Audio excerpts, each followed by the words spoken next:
the week. Tom, I hate to tell you, but Kevin said you're fired. What? You can't fire me. You can't fire me. You can't fire me. I'm an institution at this station. Okay, You can't fire me. I quit. I cannot be fired. Okay. All right. Initial thoughts on the Houston-Kansas City game. You know, I was talking to Terry about this. What's scary about Kansas City? And I have to eat my own words. I mean, because last week, just kind of they gave Mahomes all that money. How can they possibly build a team in the salary? And I look at a lot of their guys. A lot of their guys are still under contract for another couple of years, and they paid a few more guys. Somehow they found a way to do it.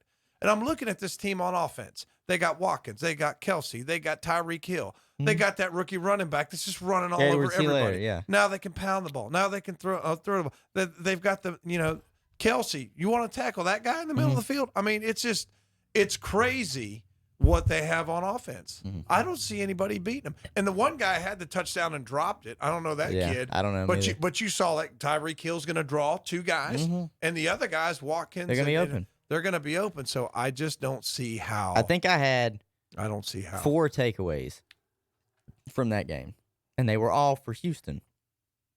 Deshaun Watson looked like he was running for his life, so that offensive line is horrible. That was one of the main reasons I didn't have them making the playoffs this year. Yeah. They are really going to miss DeAndre Hopkins. That's point number 2. They are. That's point number 2. Point number 3, that defense really doesn't look that great for Houston. They don't. But they're playing. I mean, nobody's defense is going to look good. And then I had to rethink that. Yeah. And then the fourth one, I had to switch it up and say, okay, it can't quite be for Houston. This is going to be for Kansas City.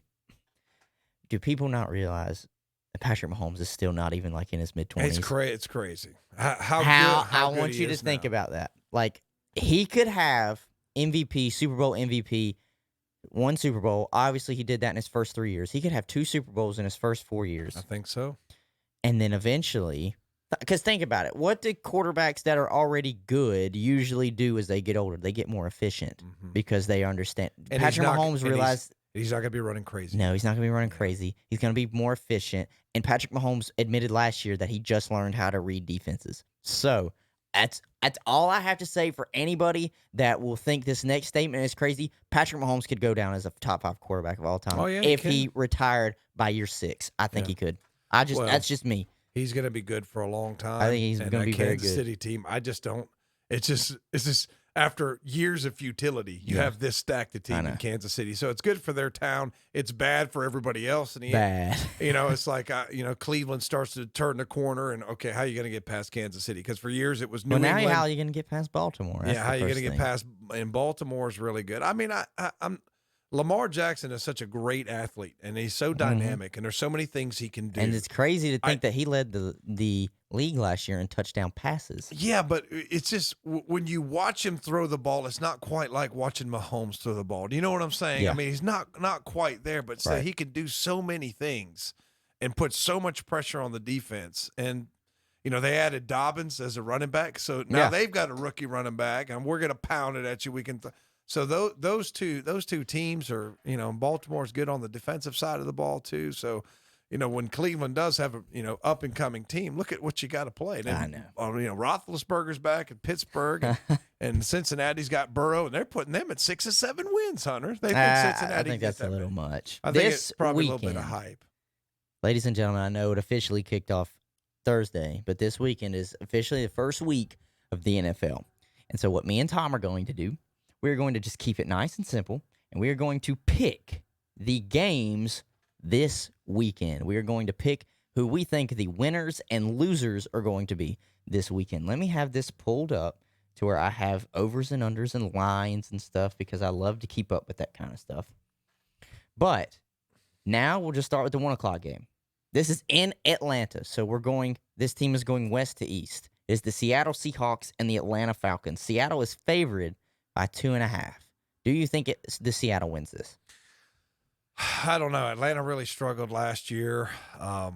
Seattle, everybody's high on Seattle. I mean, they did have a lot of injuries last year, and when you've got Russell Wilson, I mean, you're always in the ball game. So I like Seattle in this game. I like Seattle too.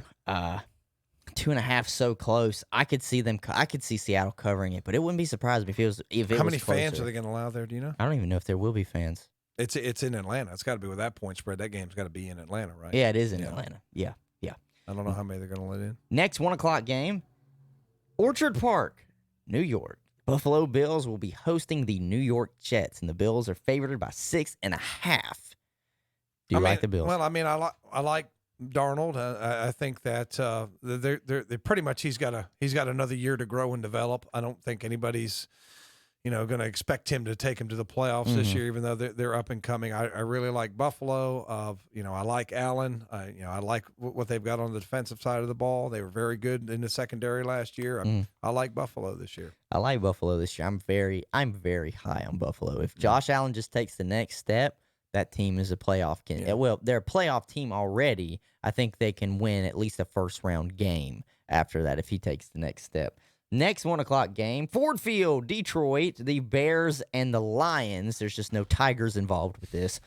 -3 is Detroit, so they're favored by a field goal. Detroit's favored? Detroit is favored by a field goal. Mitchell Trubisky is under center for the Bears week 1. That's how much disrespect they have for Trubisky. I think that's really just disrespect for that Bears total. Yeah, I think that's highly disrespectful because to me, I know usually -3 is for the home team. Yeah. So they're essentially saying this is even. They're just giving leeway to the home team. Right. I don't see it. I don't see nearly the weapons for the Lions and especially the defense. I don't know. I'll take the Bears. I like the Bears. People are high on Trubisky. Said he had a very good camp. I mean, nobody's seen him. It's like when you haven't seen him, you don't really know.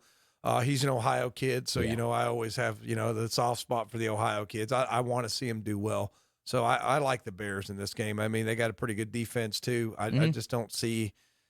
I don't know. Maybe the bookies know something we don't. I don't know. Yeah, I don't know. Packers, Vikings in Minnesota. -2.5 is Minnesota. Yeah, I like Minnesota at home.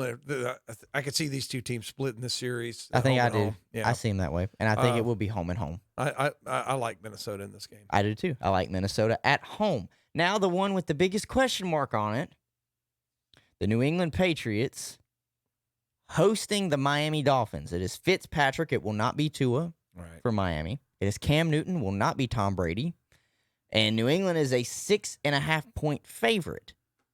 I have New England winning this game because it is in Foxborough, and it's usually difficult for Miami to come up. Now, it's the opposite. When New England goes to Miami, that's when things get a little dicey, at least within the past few years. So I have New England winning at home against Miami. Well, this is really phase 1 of the Miami rebuild. Because it brought in Tua, and they cleaned house and they're rebuilding. What's interesting to me is everybody saying that the Belichick Newton thing is working out so great, and Belichick has nothing but praise for Newton. Mm-hmm. So I don't know, is it really working out that well? I mean, we'll see. We'll see. That is definitely the odd couple. I like New England to win this game because of where Miami is, but moving forward, that's interesting to me. I'm not going to say it's not going to work because it's Bill Belichick, and as much as I don't like him, you have to have faith in his ability to bring Cam Newton to a different level of play. It is worth noting going forward for the New England Patriots and this Sunday, they are in fact without 6 key players. They had 6 opt-outs this year. 6 opt-outs. That's right. So we'll see. If there's anybody who can do something with not a whole lot, it's Belichick. Right. So I like him in this game. Moving forward, I think the Cam Newton thing's going to be interesting. The Eagles. They stepped foot into the wrong place this weekend. Where Redskins? They come into Washington. Yeah, and Landover, Maryland. They were talking about Chase Young, who won out the starting. I was like, were you really not going to start him? I mean, you took him at number 2 overall. Were you really going to start somebody else? Did you think he wasn't going to start? Philadelphia is favored 5.5 points. I will say this as a Washington fan: Philadelphia will win this game, but it will not be by 5.5. Yeah, Washington will cover this because Washington's defense. Our defense is going to be great. It's going to keep them in this game. Who they starting in quarter? Are they starting Haskins? They are starting Haskins. So this is an Ohio guy, so Ohio State guy. So I've got. And here's the thing, but he's also they don't have a lot. They don't have a lot of tape on him. Yeah. So if Dwayne improved as much as I think they're saying he did this offseason, He's mature. He's young. Well, I I mean, these think. guys are young. Oh You yeah, know? he only Yeah. played college football for a year Right, too. Like right. he's so young. He's Like young. I don't think people realize. Listen, all I'm gonna say is, if Carson Wentz tweaks something, Washington wins this Yeah, football game. it'll be interesting. 'Cause Washington, hopefully Wentz holds up yeah, for the Eagles fans. in Charlotte, in our backyard, the Raiders come to town to take on the Kitty Cats, the Carolina Panthers. By the And- way, we are a Panthers affiliate. And we are Panthers affiliates. And you wanna know- The Bridgewater era begins. the Bridgewater era begins, but not on a good note because they're the underdog. Yeah. Las Vegas is favored by 3 on the Well, road. a lot of people are high on Vegas. You know, they are high on Vegas. You know, and Crazy is I have Vegas winning this yeah, game. I think they're going to come in and beat them because it's rebuild time for the Panthers. You know, I still that's exactly what it is. I don't know how Matt Rule and this offense is going to do. I know what Christian McCaffrey's going to do. It's Yeah. everybody else I have questions about. That's exactly what it is. You know, with Bridgewater, I think is going to be able to stretch the field a little bit better than some of the guys. So it's not going to be swing past to McCaffrey every Right, play. right. So even if McCaffrey's numbers come down, it's not because he's deteriorating. They may no. be able to do some different things in Rule's offense, but it's going to take a while. I mean, Yeah. the Panthers' 3 or 4 wins this year is probably not a grossly. It's not inaccurate underestimating guess, them. but I like Vegas to come in there this year. I hate the fact they're in Vegas. Yeah. I think Oakland got cheated. Oakland's a blue collar town, and they took their team to give it to some glitz and glamour, which isn't really going to support them. So that's a whole nother story. But I like the Las Vegas Raiders to come in and beat the Panthers. Jacksonville. They host the Colts. Do they have any players left? Colts? No, I don't know. The Colts are favored by a touchdown and a half.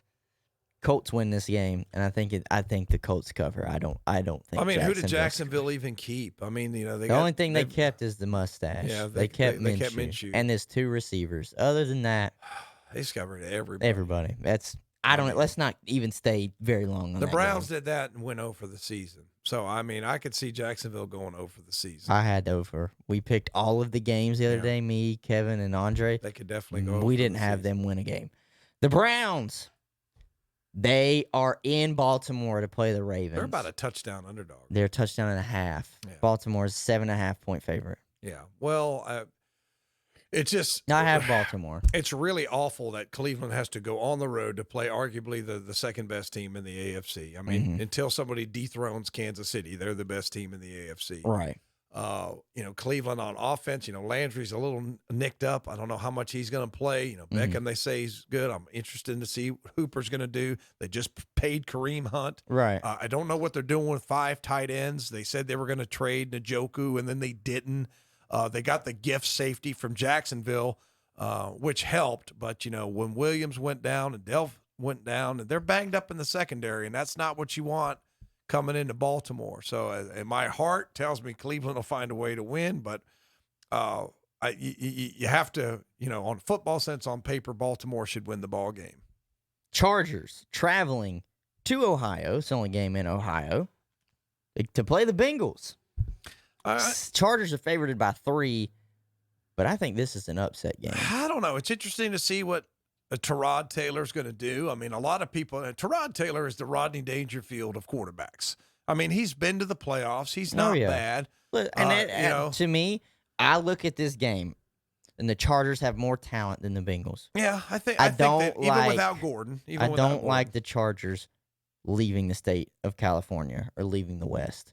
I don't. It's I don't. tough. But to me, I'm going to take Cincinnati. And as crazy as that sounds, a lot of people have them winning at least 3 or 4 games some people this talking year. 6 or 7. Some people say they're going to finish in front of the Browns. I don't see that. I don't see I that. don't see that. But I could see them starting off hot just against to me, Chargers team who has a young quarterback that they still don't know when they're even going to play him. Right. And Derwin James is out for them. I know they've got talent all over the board, but something about this just doesn't feel right to me. Chargers coming out here. It almost seems too good to be true that the Chargers get lined up against Cincinnati week 1. Yeah.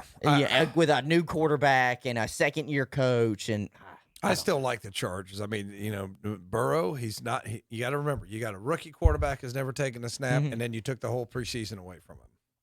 So I don't like Cincinnati for that reason. This kid is scrimmage, but you have not had any real, if you had your typical week 3 preseason, it's our ones against your ones for at least a quarter, and then you kind of get a better idea. And we haven't seen that. So I like San Diego because, first time you step on a field, it's a tall order. Yeah. I think he's going to perform well as moving forward, but I like San Diego in this. I mean, not San Diego, Los Angeles Chargers. Yeah, I probably said it too, whatever. Yeah. For the first time since 2014, Tom Brady is an underdog. That's crazy. New Orleans Drew is Brees. Yes, the Bucks and Saints play in New Orleans. New Orleans is only, and this is at home, they're only a 3.5 point favorite in the Dome. Well, I mean, offensively, Tampa Bay's got a lot of weapons, and now they have Brady. He is up there, 43, 44 years old. I'm still taking the Saints at home. I still like New Orleans even without their crowd. One of the greatest things about New Orleans is their crowd really gets into it. I have gives these them an teams advantage. splitting, and it's a home. So I have the Saints in the Dome. Yeah, and speaking of guys getting up there, Drew Brees, this is really the old man bowl. It's the old man game. But I like New Orleans at home. Mm-hmm. It may take a game or two for Tampa Bay to get in sync again. Always does. I mean, if I'm going to have a guy that's not had any preseason snaps but ready to go, it's again Tom Brady or Drew Brees are two pretty good guys to have there. So that kind of cancels it out. So I think that I've got to like New Orleans at home. 4 more games in 4 minutes. Can we do it? Yes, we can. Yeah, we can. Cardinals will be traveling to Santa Clara to be playing the 49ers. I got the Niners winning this game. San Francisco's favored by 7. Yeah, this was my dark horse team. Is because I like Cardinals. Murray, I like Kingsbury. They got the get the wide receiver from Hopkins from Houston. So they got him a target. So I like they're a fun team. You see what I mean? I mean they're a fun team. I know what you mean. I think that at home that San Francisco is going to take care of them because their defense is so good and their defensive line is so good. But I think the Cardinals are going to be a fun team. Keep an eye on them this year. The late night game Sunday night in the new multi-billion-dollar stadium in L.A. that there will not be a single fan in probably all year. The Rams host the Cowboys. So the Cowboys are coming to town. Dallas is a 2.5 point favorite on the road in L.A. We're going to see if that Dallas offense is what they say it is. I guess we will. I got the Rams, though. I would say that, somebody made the analogy is you needed some plumbing, so you decided to redo your floors or something like that. You improved one part, but not I know. As Colin said that. Yeah, something to that nature. Essentially, what he said because they was needed defense. They needed defense. They needed defense. And they got another wide offense. receiver. Yeah. And their offense is going to be the instead of fixing the plumbing, you painted the house or something to that effect. Yeah.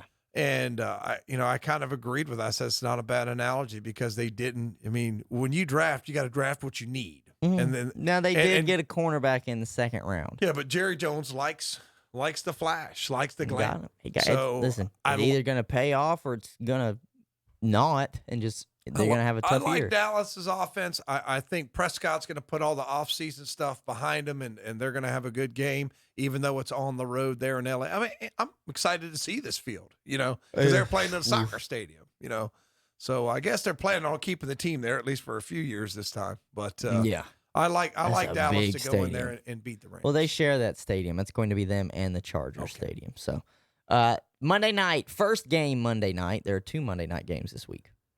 The Steelers and the Giants. That is at MetLife. I have the Steelers. Steelers a 6.5 point favorite. Yeah, it depends on the development of tell me the guy's name and Daniel Jones. Jones and for the Giants, he's second year going to face a tough Pittsburgh defense. Roethlisberger is back. I'm interested to see if he's going to play it. I mean, he can't be at the level he once was, but is he 85, 90% of what he once was? I think it's going to be interesting to see.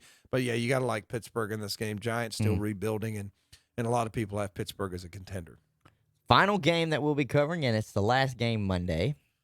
The Tennessee Titans will be going to Mile High to play the Broncos. Broncos are now without Von Miller, it looks like, probably for the rest of the year. What did he do? What It happened? was some sort of tendon. Oh. Some sort of tendon. He had that's surgery tough. on it. I'm pretty sure it was yesterday. Man, that's tough. Tennessee is a 2.5-point favorite in Mile High. I'll be honest. I probably will take Tennessee to win this game. I had Denver making the playoffs, but that was me expecting for there to be full force on defense with Von Miller. But to me, even with Von Miller, I don't see anybody stopping Derrick Henry on that defense. And I was one of the ones that said last year, there's no way they can keep giving that ball to Henry and keep winning and being competitive, and that's exactly what they did. And it's going. And they add Jadeveon Clowney. Yes, and they won the Clowney sweepstakes, didn't they? Yes, they did. But how many games is he going to play? Is he going to play 10? Is he going to play 12? He said he wanted to be back with Mike Vrabel, so maybe Vrabel will get the most out of him that nobody else could. Yeah, we'll see. But Tennessee, I like them on the, especially since you told me about Miller. Somehow I missed that one. When did that happen?